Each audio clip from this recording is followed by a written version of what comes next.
Hello everyone, welcome to Studify Success.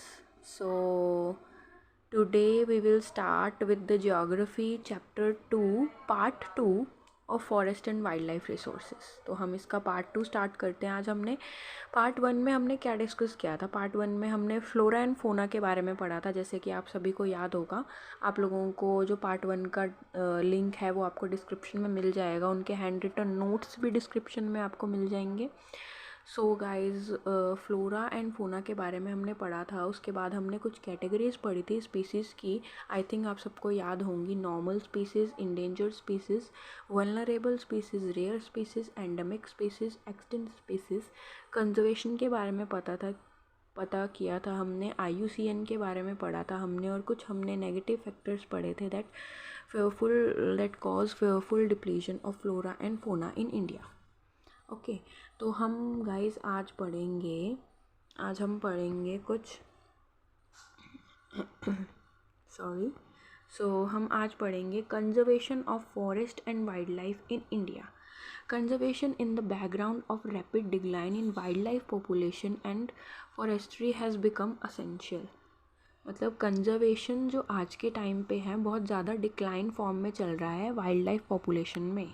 इसकी वजह से जो हमारे रिसोर्सेज हैं वो काफ़ी कम क्षमता में पाए जा रहे हैं। In the 1960 and 1070 conservation demanded national wildlife protection programme.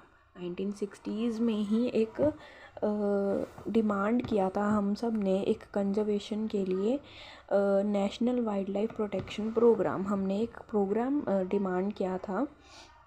The Indian Wildlife Act was implemented in 1972 with various provision for protecting habitat. फिर 1972 में एक वाइल्ड लाइफ एक्ट को चालू किया गया जिसके तहत ये नज़र रखी जाती थी कि फॉरेस्ट की कटाई कम हो और जो वाइल्ड लाइफ पॉपुलेशन फॉरेस्ट में रह रही है वो ज़्यादा से ज़्यादा सुरक्षित रहे और ठीक रहे। We have been given full or partial legal protection against hunting and trade throughout India. उन्होंने पार्शियल लीगल प्रोटेक्शन लगा दी थी हंटिंग पर इंडिया में और इसके ट्रेड पर, क्योंकि हंटिंग से लोग ट्रेड अपना करते थे जिस वजह से इन्होंने बिज़नेस चालू किया हुआ है। इसलिए जो भी ट्रेडिंग एंड हंटिंग थी उस पर लीगल प्रोटेक्शन का बैन लगा दिया गया और फुल प्रोटेक्शन दी गई। अब हम पढ़ेंगे इंडियन वाइल्ड लाइफ एक्ट के बारे में। Indian wild life protection act ये है क्या? An act for the conservation of biodiversity of India. Indian wild life protection act को क्या बोलते हैं? An act for the conservation of biodiversity of India. इस एक्ट में बायोडाइवर्सिटी में जितनी इंडिया में बायोडाइवर्सिटी है उसको कंजर्व करने के लिए इस एक्ट को चालू किया गया। ये एक्ट पास हुआ था 1972 में। It contains a list of protected species in the country. इस एक्ट में ये एक्ट जो है ये प्रोवाइड करता है लिस्ट एक प्रोटेक्टेड स्पीसीज़ की हमारी कंट्री में। The ban on hunting was imposed. इस एक्ट की वजह से जो हंटिंग थी कंट्री में उसको इम्पोज कर दिया गया। Legal protection was provided to the habitats of endangered species. Legal protection जो थी हैबिटेट्स को वो प्रोवाइड करी गई। Restriction on trade in wildlife, trade पर रेस्ट्रिक्शंस लगा दी गई वाइल्ड लाइफ के लिए। इस्टेब्लिश नेशनल पार्क्स और वाइल्ड लाइफ सेंचुरीज़ को इस्टेब्लिश किया गया। प्रोजेक्ट टाइगर को लाया गया 1973 में। तो this is all about Indian wild life protection act. अब हम पढ़ेंगे types and distribution of forest and wild life resource. Types and distribution of forest and wildlife resource. Even if we want to conserve our vast forest and wildlife, it is rather difficult to manage, control and regulate them. अगर हम चाहते हैं कि vast variety में हम अपने vast forest को और वाइल्ड लाइफ रिसोर्स को बचाएं तो हम उसको मैनेज, कंट्रोल और रेगुलेट भी करेंगे। किस तरीके से? तीन तरीके के फॉरेस्ट होते हैं हमारे। Reserve forest, more than half of the total forest land has declared reserve forests are regarded as the most valuable as far as the conservation of forest and wildlife resources are concerned. Reserve forest में आधे से ज़्यादा forest आ जाते हैं, declare कर देते हैं उसके अंदर हमारे, जिसमें हम कंजर्व करते हैं फॉरेस्ट को और वाइल्ड लाइफ रिसोर्सेज को। प्रोटेक्टेड फॉरेस्ट क्या होते हैं? Almost 1/3 of total forest of the total forest area is protected forest as declared by the forest department. This land is protected from any other further depletion.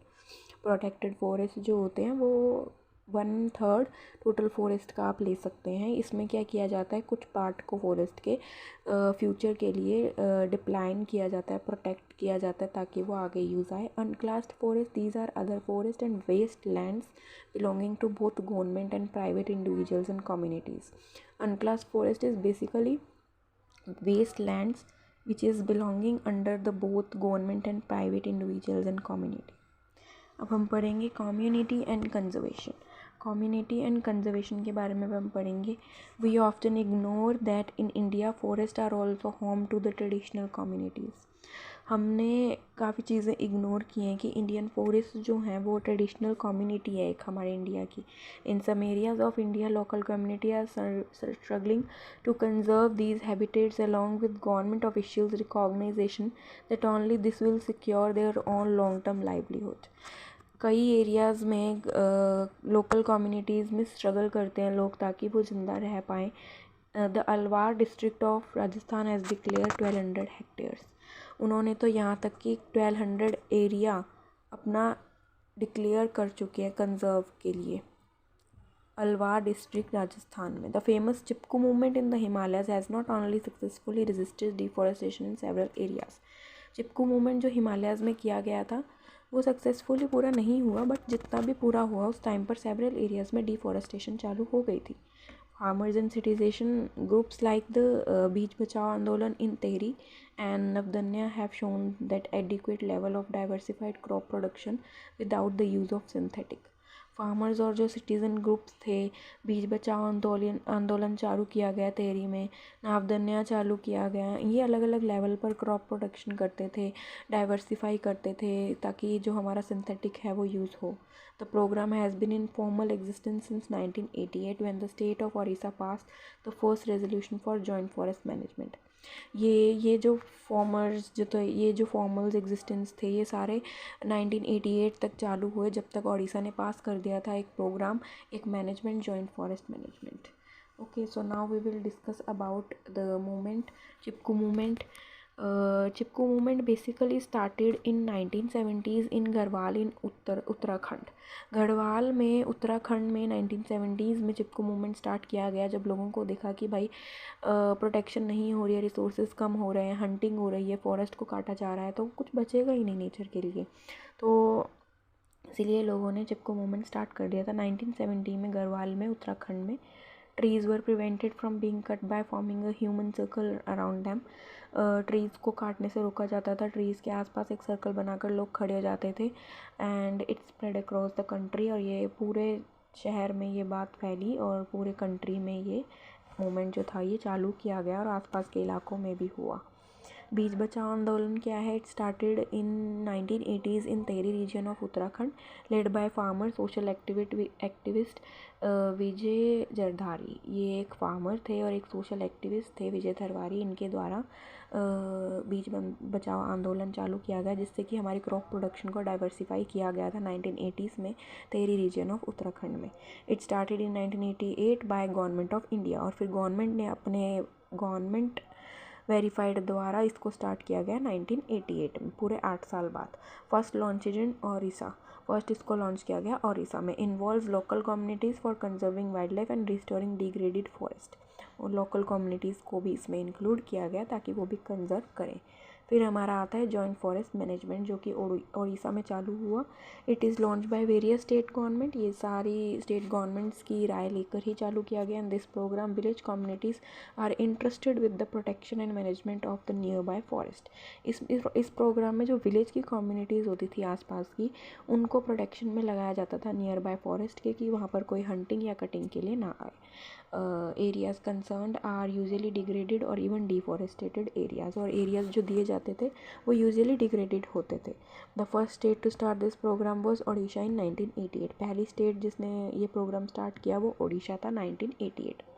So this is all about the forest and wild life chapter geography का, जो हमने अभी complete किया अपना।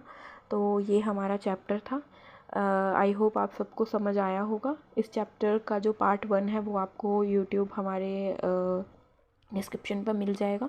इस chapter के hand written notes भी आपको हमारे डिस्क्रिप्शन में प्रोवाइड कर दिए जाएंगे, तो आप लोग जाके वहाँ से हमारे नोट्स को ऑफ कर सकते हैं। So thank you so much, मिलते हैं नेक्स्ट क्लास में।